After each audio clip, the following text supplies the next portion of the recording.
Every single day inside offices, companies, and professional environments, silent battles are taking place. They are not visible, not openly discussed, and rarely acknowledged. Yet these hidden psychological games quietly shape careers, opportunities, and reputations. They even shape the way people see themselves. Most professionals believe that success at work is only about talent, effort, and dedication. But the reality is far more complex than that. Today, I am going to tell you a realistic story about an ordinary employee, a man who slowly discovered that the workplace is not just a place of tasks and goals, but also a subtle arena of psychological strategies and invisible power plays. This is not a story about villains or heroes. It is a story about normal people, normal situations, and unspoken rules. Rules that often control professional life without anyone realizing it. Have you ever felt that something strange was happening around you at work, but you couldn't quite explain what it was? Have you ever noticed people acting friendly on the surface, while competing fiercely underneath? Or maybe you know someone who worked hard and followed every rule, and still ended up being ignored, manipulated, or pushed aside.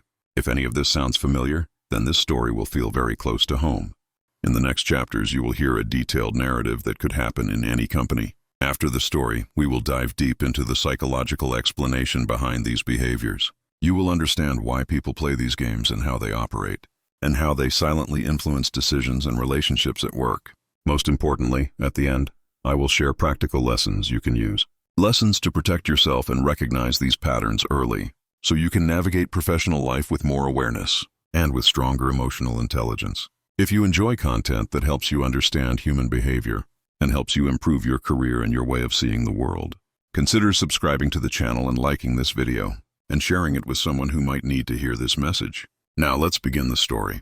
Daniel had always believed that the professional world was a simple and logical place. In his mind, work followed a clear formula. You arrived on time, did your job well, and treated people with respect, and gradually recognition would naturally come. That was how he had been raised to think about life. Effort would always be rewarded, talent would always be noticed, and honesty would always win in the long run. These ideas felt natural to him, almost like unquestionable truths. When he joined the new company, everything seemed to confirm those beliefs. The office was modern and organized.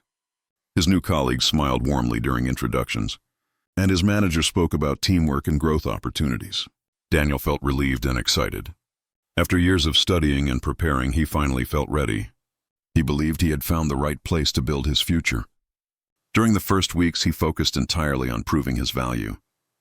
He arrived early, stayed late when necessary, and completed every task carefully. Whenever someone needed help, he offered it without hesitation. He believed that being helpful and hardworking was the best path to respect. And at first, people seemed to appreciate him. Compliments came occasionally, small acknowledgments that encouraged him. Daniel felt confident that he was doing everything the right way. But as the initial excitement slowly faded, something began to change. He started to notice small details that didn't fit the image in his mind. Nothing obvious, nothing dramatic, just tiny inconsistencies. For example, during meetings, his ideas were sometimes ignored, only to be repeated minutes later by someone else and suddenly praised. He told himself it was probably just coincidence. There were also moments when he felt strangely invisible. Conversations would stop when he approached. Decisions would be made without his participation, even when those decisions directly affected his work. Important information seemed to circulate through invisible channels that somehow never reached him. At first, he blamed himself for everything. Maybe he wasn't communicating clearly enough. Maybe he just needed more time to adapt. Daniel didn't complain. That was not his style. Instead, he worked even harder, believing results would speak. What he didn't understand was a simple but painful truth. Effort alone was not the only currency in that environment. Beneath the surface of polite smiles and professional language, another game was quietly being played, a game he didn't even realize he had entered. Without knowing it, Daniel had stepped into a complex system, a system where perception often mattered more than reality, where alliances were silently formed every day, and where power dynamics shaped ordinary interactions in ways no job description ever mentioned. He still believed he was simply doing his job. The truth was that he had become part of something far more intricate. As the weeks turned into months, the picture became clearer. Daniel realized the workplace was not as straightforward as he imagined. On the surface, everything still looked perfectly normal. People greeted each other politely in the morning. Meetings followed formal agendas, and emails were filled with professional language. But beneath that clean and organized exterior, a completely different reality was unfolding. One of the first things Daniel noticed was a strange transformation. People behaved very differently depending on who was in the room. When the manager was present, everyone seemed supportive, collaborative, enthusiastic, and full of positive energy. Ideas flowed freely and compliments were exchanged. But as soon as the manager left, the tone changed. Conversations became more strategic and calculated. Jokes became sharper and more competitive. Opinions that sounded confident suddenly shifted. Daniel started paying close attention to these transformations. He noticed how some coworkers carefully chose when to speak and when to remain completely silent. He observed how certain people associated themselves with success, even when their real contribution was minimal. He began to see how information was selectively shared, almost like an invisible currency traded among a few. One afternoon, something happened that truly opened his eyes. During a team meeting, Daniel presented an idea he had prepared for days. He explained it clearly and calmly, hoping for a positive reaction. The room responded with polite nods but little enthusiasm. The discussion quickly moved on as if nothing important had been said. A few minutes later, another colleague repeated almost the same idea, changing only a few words and presenting it with more confidence. Suddenly, the manager reacted with excitement. The room filled with agreement and enthusiasm. Daniel sat there in silence, confused and frustrated. At first, he told himself it didn't really matter. Maybe he hadn't communicated well enough. Maybe the timing had simply been wrong. But deep inside, he felt something important had just happened. It wasn't only about that specific idea. It was about understanding something much deeper. Recognition at work did not always depend on what was said, but on who said it and how they were perceived, within the invisible hierarchy of the office. From that moment on, Daniel began to question many things he had always taken for granted. He realized the workplace was not just a system of tasks, it was also a complex social environment, an environment governed by unwritten rules. People were not only doing their jobs, they were constantly protecting their image, defending their positions and competing for influence. What Daniel still didn't fully understand was that he had already become part of these psychological games, even without choosing to play them. And the more he tried to ignore them, the more vulnerable he became to their effects. Daniel's confusion slowly turned into quiet observation. Instead of assuming everything was random, he began to watch more carefully. He paid attention not only to what people said, but to how they said it, and to when they chose to speak or when they chose to remain silent. He started noticing patterns hidden in plain sight. One of the first patterns he recognized was the subtle art of alliances. In the company, nobody openly talked about forming groups or choosing sides, but it was clear that informal networks existed. Certain co-workers always supported each other's ideas. They defended one another in meetings and exchanged information privately, making sure their projects were seen as priorities. These alliances were never officially announced, yet they shaped almost every important decision. Daniel realized something uncomfortable. While he had been focusing only on doing good work, others had been investing time in building influence. They understood something he was only beginning to grasp. In many workplaces, relationships mattered as much as results. The most respected people were not always the most competent, but the ones who knew how to position themselves socially and psychologically. Another pattern became obvious to him as well: the strategic use of praise and criticism. He noticed that compliments were rarely random. Certain employees praised the right people at the right moments, making themselves appear loyal and supportive. At the same time, criticism was often delivered indirectly, disguised as concern or helpful feedback, slowly shaping how others were perceived, without ever creating open conflict. Daniel also began to understand the power of silence. Some coworkers never argued openly, never raised their voices, yet they influenced outcomes in invisible ways, by withholding support or ignoring ideas, or quietly excluding someone from conversations. It was a calm but powerful form of control, far more effective than open aggression. All of this was deeply unsettling for him. He had entered the professional world believing in fairness, believing honesty and effort were enough. Now he was discovering a reality he had never imagined, a workplace filled with psychological strategies he had never been taught to recognize. He felt as if he had joined a game without knowing the rules. At home, Daniel started replaying daily interactions in his mind, small moments that once seemed meaningless, now appeared full of hidden significance. A short comment in a meeting, a delayed response to an email, a casual joke during lunch. Everything began to look like part of a larger system, an invisible system operating beneath the surface. He wasn't becoming paranoid. He was simply becoming aware. And awareness, although uncomfortable, was slowly changing the way he saw the professional world. As Daniel became more observant, he started to see how simple interactions were loaded with intention. Many conversations were not truly about solving problems or sharing ideas in an honest way. They were about maintaining status, protecting positions, and quietly competing for influence. The office, which once seemed rational and organized, now looked more like a subtle psychological battlefield. One morning, Daniel witnessed a revealing situation. A new project was being assigned. Several people were clearly interested in leading it. But nobody expressed that interest directly. Instead, they used indirect strategies. One coworker casually mentioned how busy he already was, implying that only someone very capable could handle more. Another highlighted her previous achievements, not aggressively, but in a humble and friendly tone. Making sure everyone remembered her value, no one directly said they wanted the opportunity. Yet every word and gesture was part of silent competition. Daniel watched as the decision was influenced, not by clear arguments or objective logic, but by confidence and social positioning. The person who received the project in the end was not necessarily the most prepared, but the one who played the psychological game best.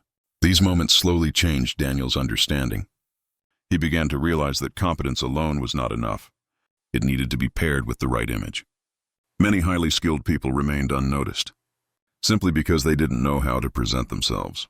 Meanwhile, others advanced quickly by mastering the art of appearing confident and influential. Daniel also noticed how fear shaped behavior. Fear of being ignored, fear of losing opportunities, fear of being judged or replaced. These fears rarely surfaced openly, but they guided many daily decisions. People avoided disagreeing with the wrong person, stayed silent in meetings to protect themselves, or pretended to agree with ideas they secretly disliked. The workplace was full of unspoken anxieties, disguised as calm professionalism. Daniel felt torn between two worlds. On one side, his personal values told him to stay authentic and honest, focused only on doing good work. On the other side, reality showed him something different. Authenticity alone did not always protect someone from being overlooked or manipulated. He started wondering whether he needed to change, just to survive in that environment. The more Daniel understood these dynamics, the more he realized an uncomfortable truth. Most psychological games at work were not played by bad people. They were played by ordinary individuals, people trying to protect themselves and their careers, trying to feel secure in an uncertain system. These games were not exceptions. They were part of the culture itself. Daniel was no longer just an employee doing his job.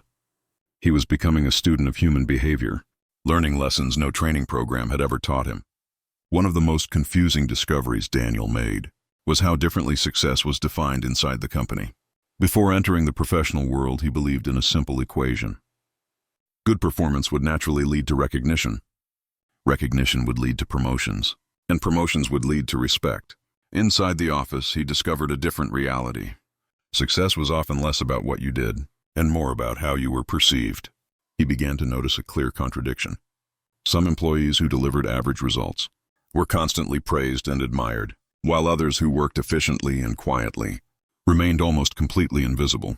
At first, this felt deeply unfair to Daniel. He wondered how dedication could be ignored so easily. But as he observed more carefully, he started to understand the hidden mechanism. Perception, he realized, was more powerful than reality. The employees who seemed successful were not always the ones who worked the hardest. They were the ones who knew how to be visible. They spoke confidently in meetings, highlighted their contributions at the right moments, and carefully managed how others saw them. They understood an important unwritten rule. In a social environment, results needed a voice. Another silent game, Daniel observed, was the strategic use of friendliness.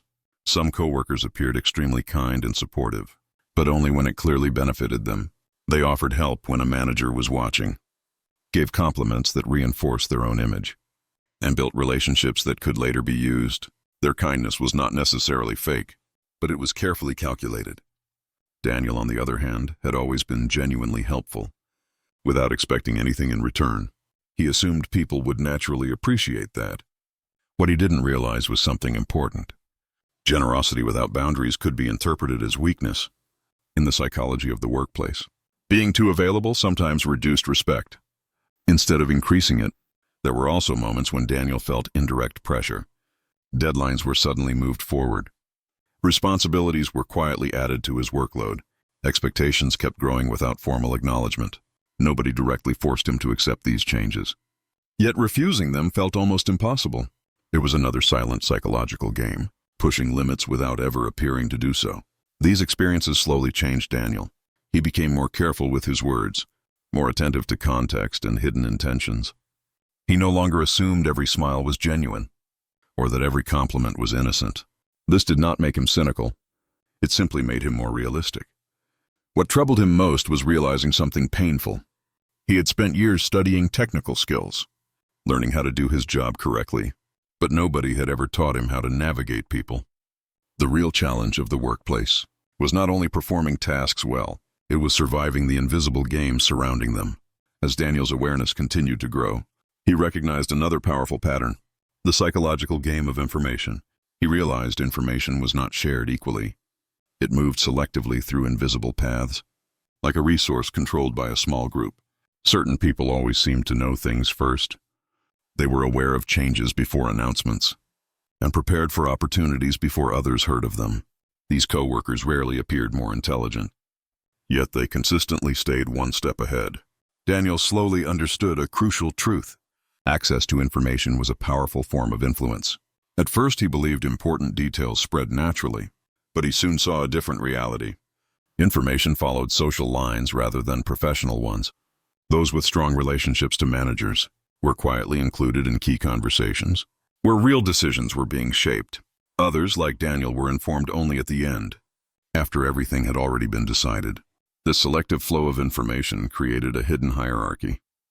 A hierarchy nobody officially admitted existed, yet everyone quietly respected and followed. Without ever being told directly, Daniel felt excluded. Not in an obvious or aggressive way, but in a quiet and subtle manner.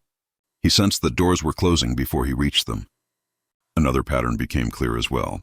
Some coworkers intentionally controlled information. They delayed sharing important updates, or kept useful details vague and incomplete. By doing this, they appeared indispensable, while quietly weakening those around them. Daniel experienced this personally. A deadline was suddenly changed without his knowledge. A colleague mentioned the new date only hours before it was due, leaving Daniel stressed and unprepared. The coworker apologized politely, claiming it was just a misunderstanding. But Daniel couldn't shake an uncomfortable feeling that the mistake had not been accidental. These moments taught him an important lesson. Competence was not enough by itself. Without access to information, even the most capable professional could struggle. Skills opened doors, but information decided which doors truly existed. Daniel began to wonder how many opportunities he had missed, simply because he didn't know the unwritten rules. He realized professional life required more than hard work. It required strategic awareness of the invisible systems around him. The more he learned, the clearer it became. Silence, secrecy, and selective communication were not random flaws in the organization. They were tools in a psychological game. A game many people played without admitting it. As Daniel continued observing these dynamics, he discovered yet another silent game, the game of recognition. He had always assumed recognition was naturally earned, through effort and consistent results. But inside the office, he saw a different truth. Recognition was often more about visibility than achievement. Daniel noticed how some coworkers mastered this art. They presented themselves as essential at every opportunity. Even when their real contribution was limited, they spoke confidently about minor accomplishments, using impressive language to describe simple tasks, making sure their names were connected to every success. Daniel, who preferred to work quietly, slowly realized a painful lesson. In that environment, silence often meant invisibility.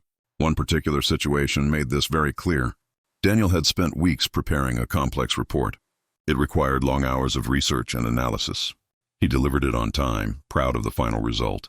During the presentation to management, another colleague summarized the report and received most of the praise for it.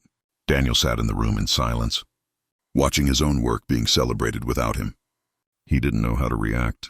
Part of him wanted to speak up, to clarify his role and contribution, but another part feared being seen as arrogant. So he remained silent once again. telling himself fairness would eventually prevail. But he was learning an uncomfortable truth. Fairness was not an automatic rule of the game. Daniel also noticed how recognition was redirected. Compliments were given strategically, often to strengthen alliances and influence. Some employees praised others publicly, not out of admiration, but out of calculation. Creating social debt disguised as kindness. This realization forced Daniel to ask himself, was he being overlooked because his work lacked quality, or because he didn't know how to make it visible? Slowly, he admitted the honest answer. He had been playing a technical game. Inside a deeply social arena, another layer of the game involved mistakes. When influential employees made errors, those errors were quietly minimized. But when less powerful people failed, the same mistakes were highlighted and remembered. Recognition and blame were not distributed equally. They followed invisible psychological lines. These patterns frustrated Daniel deeply. Yet they also taught him something important. Recognition was not simply a neutral reward. It was shaped by communication and perception. And if he wanted to grow professionally, he would need to learn how to navigate this reality. By this point, Daniel had begun to change internally. He was still dedicated and hardworking, but he was no longer naive about the environment around him. He understood that the workplace was not only about tasks. It was also a living social structure, a structure where emotions and egos constantly interacted. One of the hardest lessons Daniel learned was about the psychology of competition. He had always imagined competition as something open, like two people trying to perform better honestly. What he discovered instead was very different. Competition at work was often indirect and disguised, sometimes even disguised as cooperation. He noticed how some coworkers pretended to support him, while quietly undermining his efforts. They offered friendly advice that limited his growth, warning him not to be too ambitious, or not to be too visible. On the surface, their words sounded caring. But over time, Daniel saw the real purpose, keeping him safely below them in the hierarchy. Another form of silent competition appeared as well. Responsibilities were distributed strategically.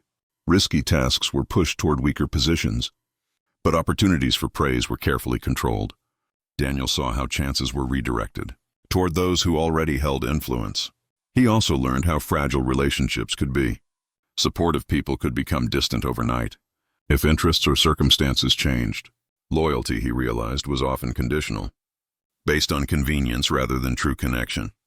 This awareness forced Daniel to rethink his behavior. He began to understand that kindness was not passivity, and professionalism did not mean silent acceptance.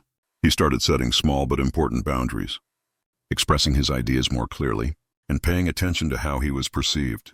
None of this felt natural at first. It felt uncomfortable, almost like acting. But he understood something important. Protecting himself psychologically was not dishonest. It was simply realistic adaptation. The workplace was not a place of pure merit. It was a complex human environment, filled with hidden motivations and silent struggles. Daniel was slowly learning to walk a delicate line, staying true to his values, while becoming aware of the games around him. As Daniel adapted to this new understanding, he began to see how deeply emotions influenced decisions, even decisions that were supposed to be purely professional. The workplace liked to present itself as rational, guided only by logic and clear objectives. But behind every meeting and every email, human feelings were silently shaping the outcome. One of the strongest emotions Daniel observed was insecurity. Many psychological games were not driven by intelligence, but by simple fear of losing relevance. People who felt uncertain about their value often tried to protect themselves by controlling others, taking credit or quietly blocking potential competitors. What looked like confidence on the surface was frequently just well-disguised anxiety. Daniel saw this clearly in a senior coworker, a man respected for his long experience, yet deeply uncomfortable with new ideas. Whenever younger employees proposed something innovative, he interrupted them with unnecessary questions or changed the subject to safer topics. It wasn't open hostility. It was a quiet attempt to remain at the center of attention. Daniel realized that even experienced professionals could feel deeply threatened. Another emotion shaping the office was pride. Many conflicts were not truly about projects, but about wounded egos. Simple disagreements became complicated because admitting a mistake felt too painful. Instead of searching for the best solution, people searched for ways to protect their image. Daniel also recognized how fear of rejection influenced behavior. Some employees never expressed honest opinions because they were afraid of being judged.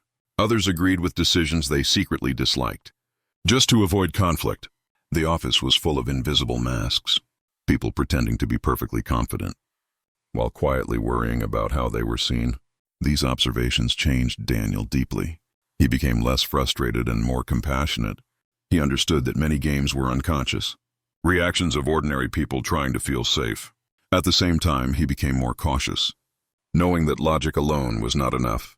He needed emotional intelligence to navigate reality. Daniel was beginning to grasp a crucial truth. The workplace was not just a system of work. It was a system of human beings. Each person carried insecurities and hidden struggles, and whoever understood that reality had a silent but powerful advantage.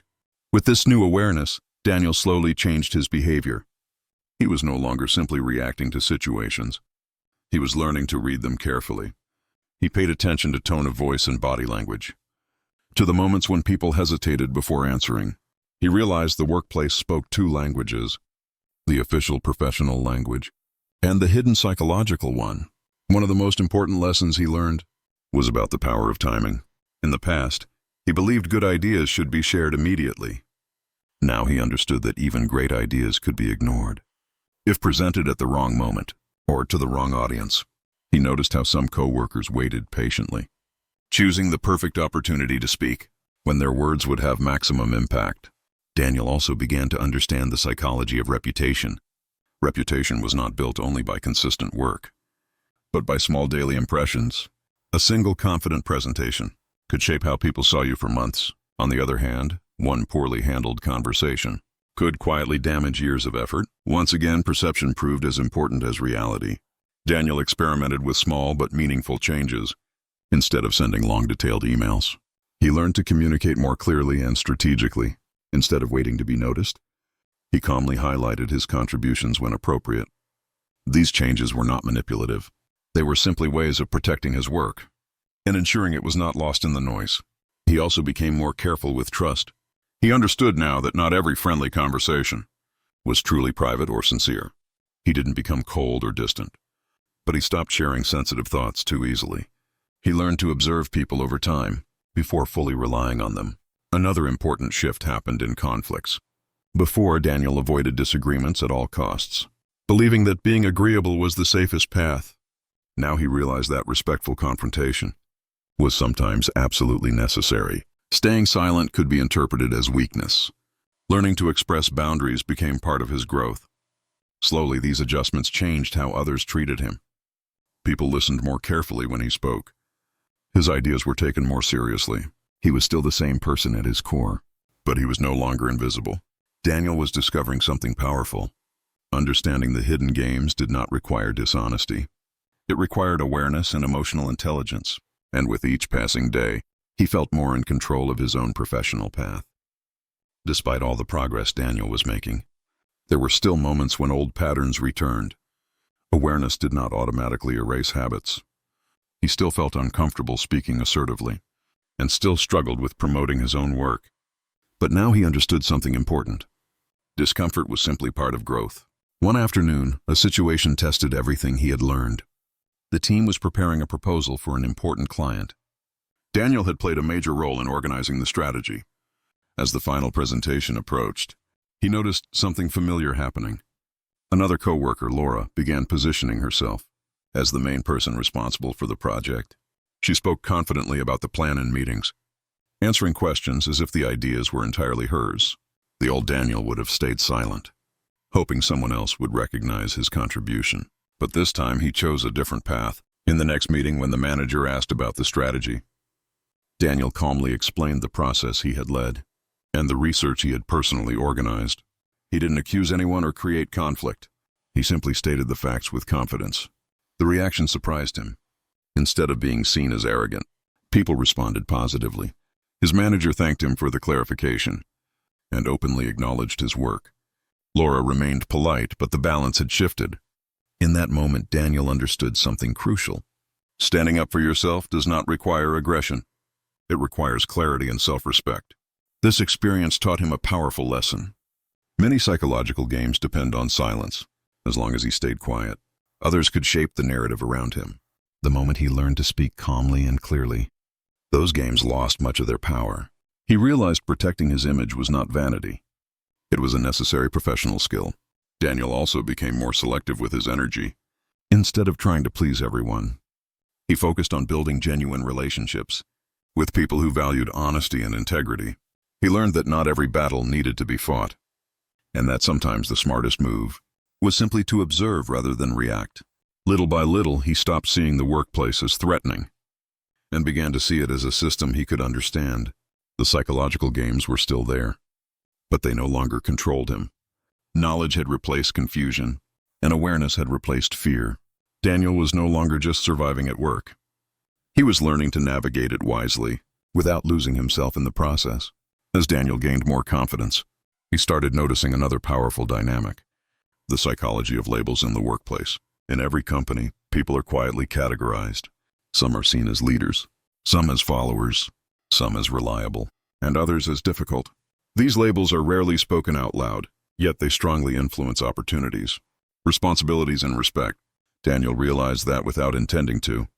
He had been labeled early in his career. Because he was quiet and non-confrontational, many people saw him as someone who would not complain, someone who would accept extra work without resistance. It was not a negative label, but it was a limiting one. He understood now that labels were not permanent, but they were surprisingly powerful. Once people formed an impression of you, they interpreted everything through that filter. Changing that perception required consistent behavior over long periods of time. Daniel began paying attention to labels around him. There was the confident expert, even if that person sometimes made mistakes. There was the difficult employee, whose ideas were often dismissed too quickly, and the friendly helper, liked by everyone but rarely taken seriously. These invisible identities shaped careers more than most people realized. He saw how dangerous negative labels could be. A single misunderstanding could define someone as unreliable or problematic, and that reputation could follow them for years. At the same time, he saw the power of positive labels. Those seen as natural leaders were trusted more easily, forgiven more quickly, and promoted more often. This awareness made Daniel more intentional about the image he projected. He didn't pretend to be someone else, but he understood the importance of small actions: speaking up when necessary, setting boundaries respectfully, and making his contributions visible. He learned that shaping perception was not manipulation. It was a professional responsibility. Understanding labels gave Daniel a new kind of freedom. He stopped seeing himself as trapped inside other people's opinions and started seeing reputation as something he could shape. The workplace was still full of hidden games, but now he knew that identity itself was one of the most important games of all. With time, Daniel also became aware of another subtle game: the game of expectations. In every workplace, expectations are constantly being formed, adjusted, and silently imposed on people. And most of those expectations have little to do with job descriptions. Daniel noticed that once someone completed a difficult task, it quickly became normal to expect the same performance again. What was once considered exceptional effort slowly turned into an unspoken obligation. He experienced this personally, as additional responsibilities kept appearing on his desk, without any formal change in title or recognition. At first, Daniel accepted these demands with pride, believing they were signs of trust. But over time, he realized something uncomfortable. Expectations could easily become a trap. The more reliable he proved to be, the more others assumed he would always say yes.